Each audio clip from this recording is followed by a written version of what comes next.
Thank you once again for joining us today. We are happy that you are our number one fan, and we are happy that you've continued to watch our content on this very informative channel. Today, we bring you yet another roaring video regarding Kenyan dowry. In other words, we call it Odhoni in the local language. And it's our hope that you're going to enjoy and share these videos with your friends, with your family, and everybody else who is really interested in watching this kind of content. Thank you very much and welcome.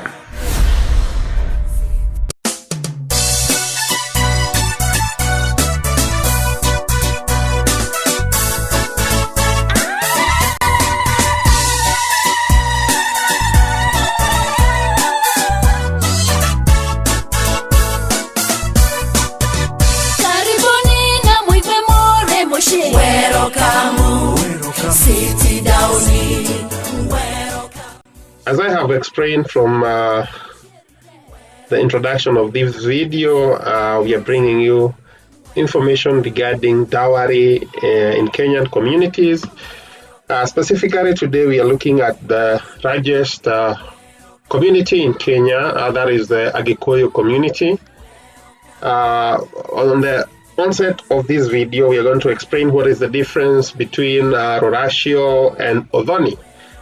Rorashio is the process of negotiating and paying the bride price, while Odhoni is like a house party where both the bride and groom families get to know each other. Rorashio has been a solemn practice in Kikuyu traditional culture, as involves the negotiations and payment of the bride price before any marriage can be completed. It is a delicate process that entails elaborate procedures set before the groom is allowed to marry the bride. The Agikuyu community traditions have provisions on how dowry payment ought to be conducted in order to validate the marriage as well as ensure the relationship stability. If you are from the Agikuyu community, this is your video. You should listen and understand the procedures that entail when you want to marry Agikuyu woman. When a groom is interested and seeks to marry a girl, he sets out to visit her homestead. Those generally are the initial things that happen. The groom can actually tag along a friend, or you can actually be able to ask your friends to accompany you to the girl's place for this particular exercise. The main aim of this visit is to find out more information about the homestead, including the woman's clan, in other words, the community. It is important because you want to identify the girl's clan, what is called in the local language Muherega, as customary laws don't allow intermarriages between certain clans. You realize the Agikuyu communities have a set of different clans, and some of these clans definitely do not intermarry. You find some of them, they are from the Ajiro clan, Aishakamoyo clan, so to speak. The groom then informs his parents or guardians of his intentions to marry the girl and give information about her clan and community. This merely will form the next part of this particular exercise as you proceed with preparations on how probably you can actually be able to marry this woman. The information is vital for the groom's father, who conducts his own research. He will then form a committee of reputable elders, what we call in local language adhuri, from where a spokesperson is chosen. The next thing is the spokesperson can make or break the roratio process, that is the dowry process. Hence, must rise to the occasion and skillfully steer the negotiation process.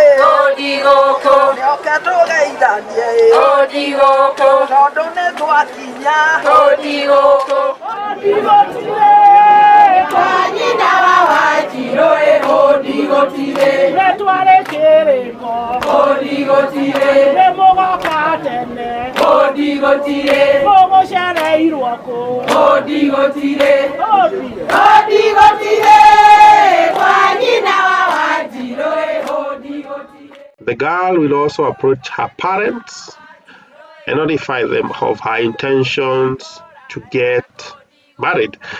The parents will also inquire about the groom's clan, as we have explained earlier. It's called Muherega in the local language. And then a word is sent out to the girl's homestead that visitors will be coming to visit on a certain date.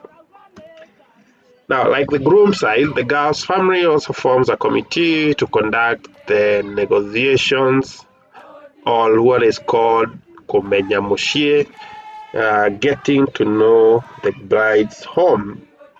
On the said date, komenya mushie, the groom's clan comes with johia zuri or johia jorio, beer for asking the girl's hand for all pleasantries and to appease the girl's homestead. As per the customs, the guests are received and refreshments are provided, and once satisfied, the groom's spokesperson will declare the intention of the visit.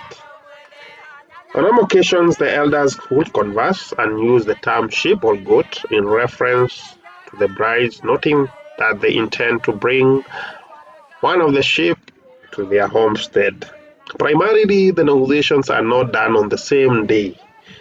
The visit is mainly conducted to declare their intentions. Once the girl's clan accepts, they set a date for the official betrothal as a confirmation of the impending union and beginning of Odoni, which merely is the relationship between the two sides. The next thing that is happened is what we call groom or officially booking the bride. In the local language, we call it kuhada ithege. Some communities conduct komenya mushie and kuhada ithege on the same day. However, for some, they are conducted on different dates. At this ceremony, the groom side brings a young virgin sheep and goat, what is called in the local language mwatena harika, which symbolizes the imminent marriage between both parties. As I can explain, Kohada Ivige is actually the ceremony whereby the bride is officially off the market. The groom officially books her. In the Agikuyu customs, the term means planting a branch of a tree, which officially symbolizes that the girl has been booked. From there is actual dowry payment, what is called korashia. Korashia, or otherwise known as roratio, is the dowry negotiation and payment of part of the traditional ceremony.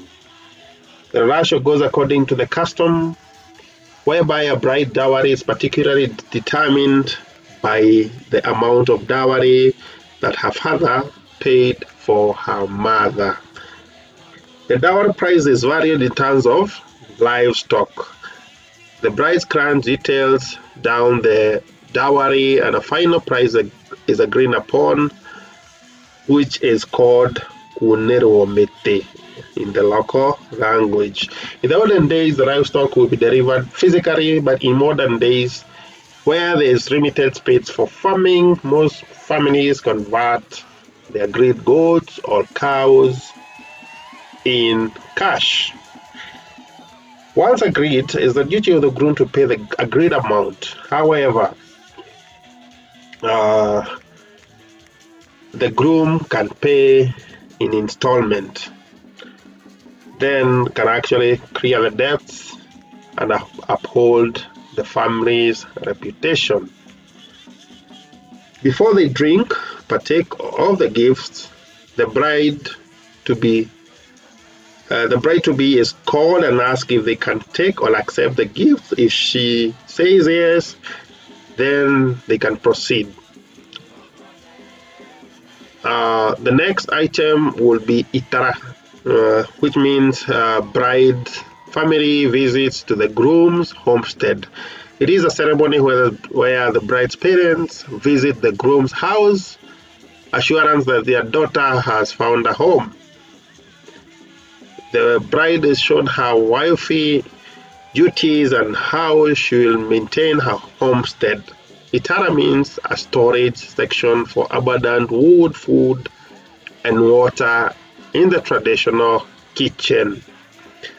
The bride's mother hands her over to the mother-in-law, who also escorts her and gives her a tour of the home. From there, we move on to the climax of the ceremony, which is called Gurario. It marks the climax of the traditional ceremony process, signifies the completion of the dowry process. When all dowry has been paid, the bride can return to her home. The ceremony mirrors the cake cutting done in modern weddings.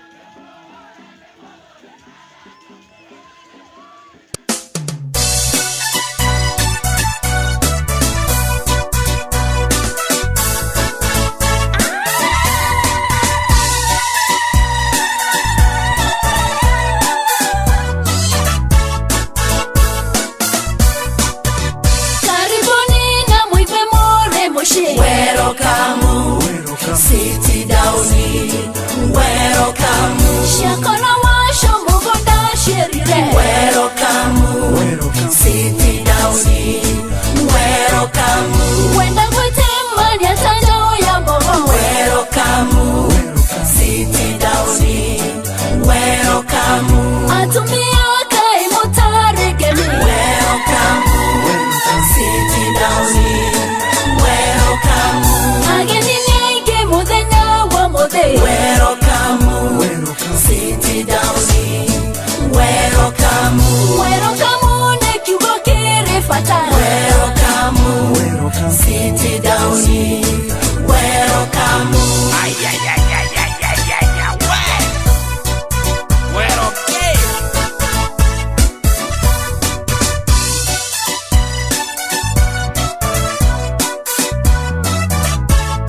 Thank you.